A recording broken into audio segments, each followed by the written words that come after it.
First ఇప్పుడు ఈ మధ్యలో పెట్టి 19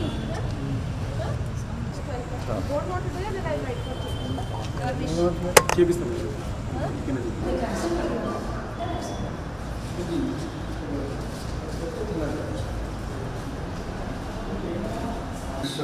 ట్రైనింగ్స్ అదేవిధంగా అరేంజ్మెంట్స్ సంబంధించి డిస్కషన్కి సంబంధించి వచ్చేటువంటి ఎంపీఓస్ డిప్యూటీ తహసీల్దార్స్ ఏఈస్ వాళ్ళందరూ చేసుకోవడం జరిగింది. ఓపీఓస్గా మినిస్ట్రియల్ స్టాఫ్ సీఆర్ అసిస్టెంట్స్ వాళ్ళు చేసుకోవడం జరిగింది. ఓపీఓస్ ట్రైనింగ్ ఏం లేదు. ఏపీఓస్ పీఓస్ మాత్రం మార్నింగ్ 9 o'clock రిపోర్ట్ చేయడం. వాళ్ళ పోస్టల్ బ్యాలెట్ కూడా ఫామ్ 12 రేపే ఇవ్వడం జరుగుతుంది. రేపు ఇచ్చి ఇక్కడ ఫెసిలిటీ సెంటర్ కూడా ఏర్పాటు చేయడం జరుగుతుంది. అదంతా కూడా ఆర్డీఓ హన్మకొండ గారు చూసుకుంటారు అరేంజ్మెంట్స్ అన్ని కూడా.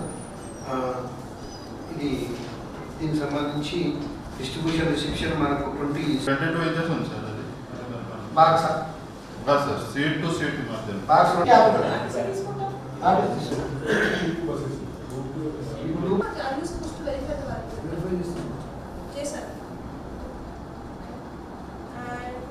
BMHO గారు ఆ రోజు ఆ పోలింగ్ స్టేషన్ దగ్గర మళ్ళీ electric arrangements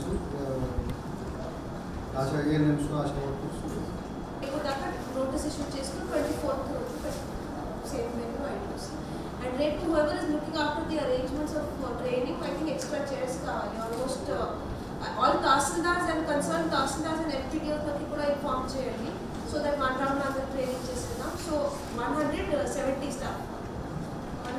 staff APOs POs plus 24 members tahsildars and FTDOs means almost 200 seating capacity plus whatever maybe practical demo or anything కూడా చేస్తారు. లంచ్ అరేంజ్ చేస్తారు.